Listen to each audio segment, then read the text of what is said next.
There is something we have been told since we were children that I have come to believe is one of the most destructive lies ever whispered into the human ear. We are told that we must socialize. We are told that we must surround ourselves with others, that we must be part of the crowd, that isolation is somehow a sickness of the soul. And yet, after decades of sitting with patients in my study, after watching the human psyche unfold its secrets like a flower opening to moonlight, I have come to understand something rather startling. The very thing we are encouraged to do most, this constant mingling with others, this perpetual seeking of company and approval, may be the single greatest obstacle to discovering who we truly are. Let me tell you what I have observed. When a person comes to me, broken and searching, lost in the maze of their own suffering, I ask them a simple question. When was the last time you sat alone with yourself? Not reading, not writing letters, not busying your hands with some task, but simply sitting with the vast mystery of your own being. And do you know what they tell me? They cannot remember. They have forgotten how to be alone because they have been taught that aloneness is something to be feared. But here is what they do not understand, what our entire civilization seems to have forgotten. The crowd is not neutral. The crowd is not some harmless gathering of individuals. The crowd is a living thing with its own unconscious, its own shadow, its own terrible hunger. And when you enter the crowd, when you seek to belong to it, you do not remain yourself. You become something else entirely. I have watched this transformation happen countless times. A person who, in solitude, might touch something profound, something authentic within themselves, steps into the social world and immediately begins to change, not consciously, you understand. They do not sit down and decide to become false, but the crowd demands conformity. It demands that you wear its mask, speak its language, share its fears and its hatreds. There is a pressure in the crowd, an invisible force that presses against the individual soul like water pressing against the hull of a ship. And most people, they cannot resist this pressure. They begin to think the crowd's thoughts, feel the crowd's emotions, dream the crowd's dreams. They become what I call unconsciously identical with the mass, and in this unconscious identification, something precious is lost. The individual voice, the unique perspective, the authentic self that can only emerge in solitude, it begins to fade. It is not destroyed, mind you. It retreats deep into the unconscious, waiting, hoping that someday its owner will remember it exists. I remember sitting in the coffee houses of Vienna as a young man, listening to the animated conversations around me. Everyone so eager to share their opinions, their judgments, their clever observations about life. And I began to notice something peculiar. These were not really their thoughts at all. They were the thoughts of their newspapers, their political parties, their social circles, the same ideas circulating endlessly, like water flowing in a closed loop. Where was the original thought? Where was the fresh perception? Where was the voice that could speak from direct experience rather than borrowed wisdom? It had been drowned out by the noise, smothered by the need to belong. You see, when we socialize, we enter into what I have come to understand as a kind of psychic contagion. Emotions spread from person to person like a fever. One person's anxiety becomes the group's anxiety. One person's rage becomes the group's rage. And because these emotions are not truly ours, because we have caught them rather than felt them, we cannot process them properly. They accumulate in the unconscious like sediment in a still pond. This is why, after an evening of socializing, so many people feel strangely empty, strangely disconnected from themselves. They have spent hours absorbing the psychic material of others while their own authentic self was pushed further and further into the background. They return home carrying emotions that do not belong to them, opinions they have not truly examined, and a vague sense that something essential has been lost. But there is something even more dangerous than this psychic contamination. When we constantly seek the approval and validation of others, when we measure our worth by how well we fit into the social fabric, we begin to lose contact with our own inner authority. We stop trusting our own perceptions, our own intuitions, our own moral compass. I have seen this again and again. A person knows deep in their bones that something is wrong.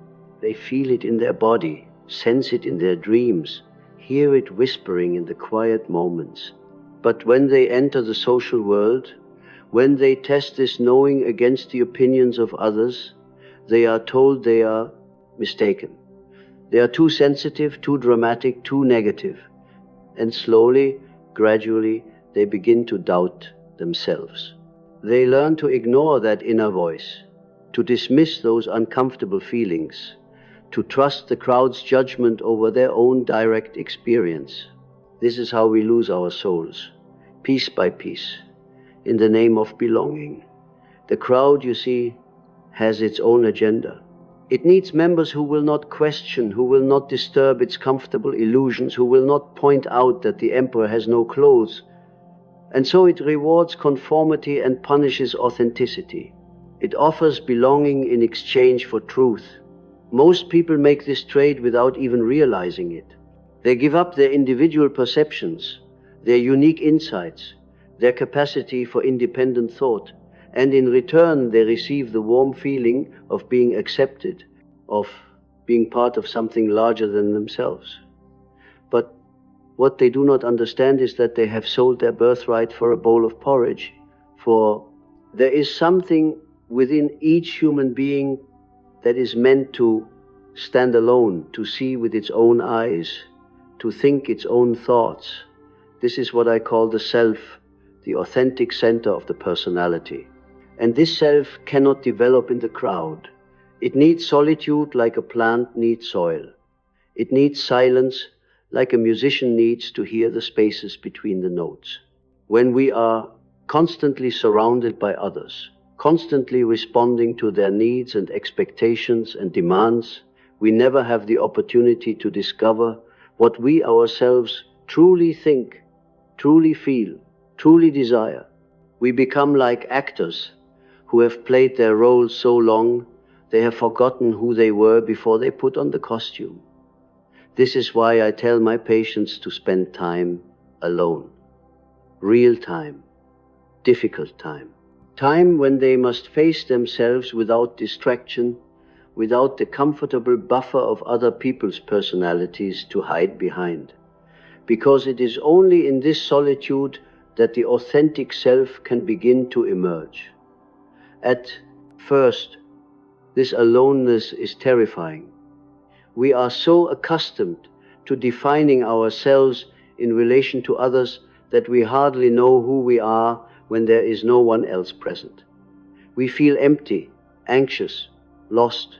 We reach for books, for letters, for any activity that will fill the void. But I encourage them to resist this impulse, to sit with the discomfort, to allow the silence to do its work. And slowly, if they have the courage to persist, something begins to stir in the depths. A voice that has been silent for so long, it is barely audible at first. A voice that speaks not in the language of the crowd, but in the language of the soul. This voice, when it finally speaks, tells us things we have never heard before. It reveals desires we did not know we possessed, fears we did not know we carried, truths we did not know we understood. And this is the beginning of what I call individuation, the process by which a human being becomes who they truly are, rather than who they have been told they should be. But the crowd does not want individuals. The crowd wants participants, consumers, followers. It wants people who will laugh at the same jokes, fear the same enemies, buy the same products, vote for the same leaders. The crowd has no use for someone who has discovered their own voice, because such a person cannot be controlled, cannot be predicted, cannot be used. I think of the great mystics and artists and philosophers throughout history. Were they shaped by the drawing rooms and social gatherings of their time? Did they find their genius in the chatter of the marketplace? No, they found it in the desert, in the monastery cell, in the lonely studio where they wrestled with their demons and their angels in equal measure. Van Gogh did not paint his sunflowers at a dinner party. Beethoven did not compose his symphonies while making pleasant conversation. Meister Eckhart did not discover God while gossiping with his neighbors. They found what they were looking for in the one place the crowd cannot follow, in the sanctuary of their own solitude.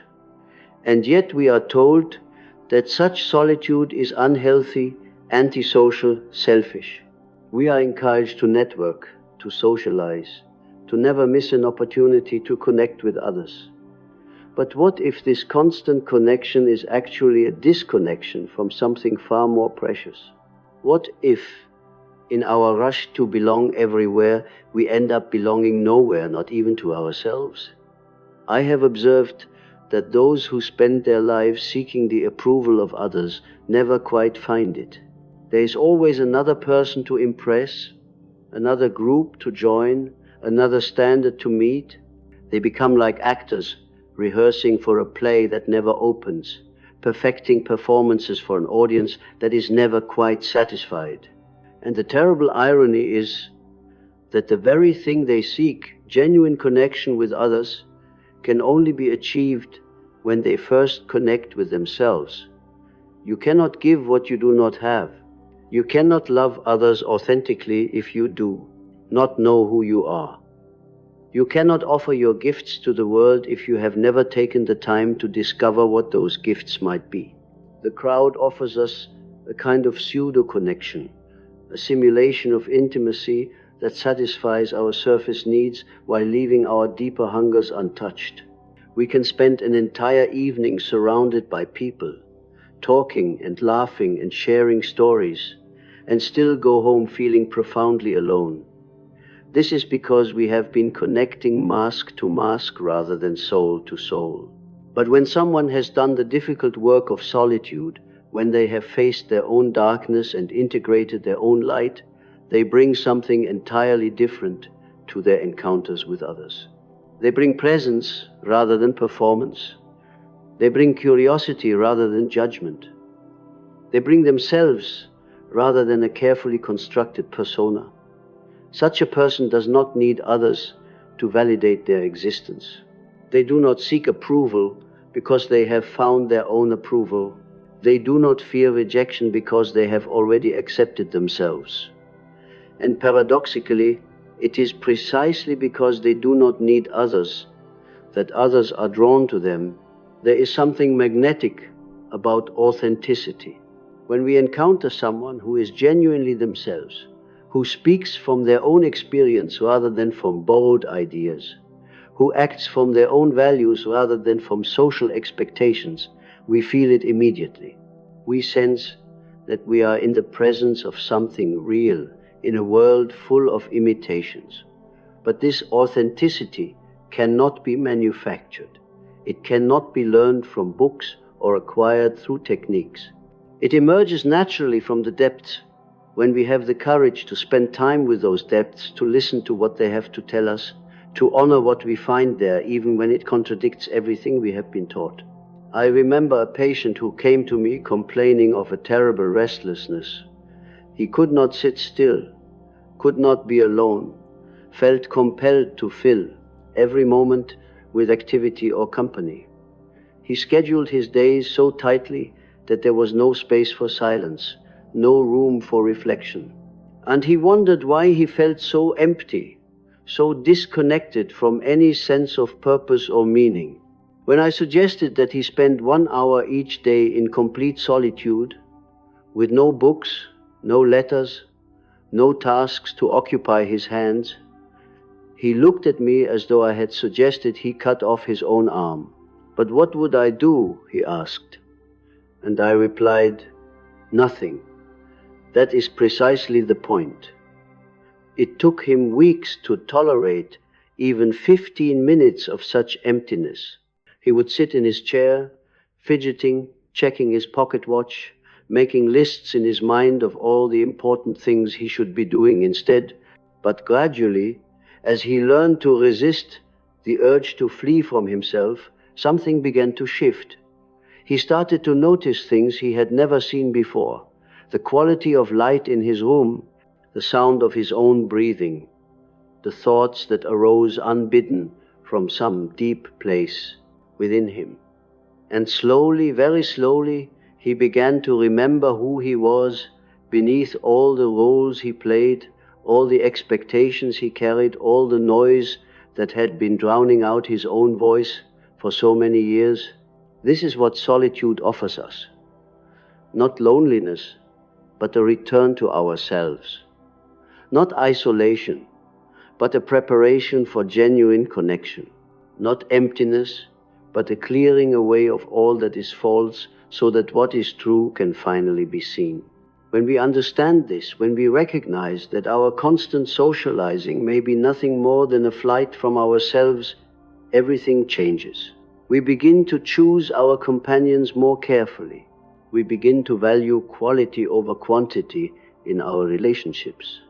We begin to see that saying no to the crowd is often the same as saying yes to our own soul.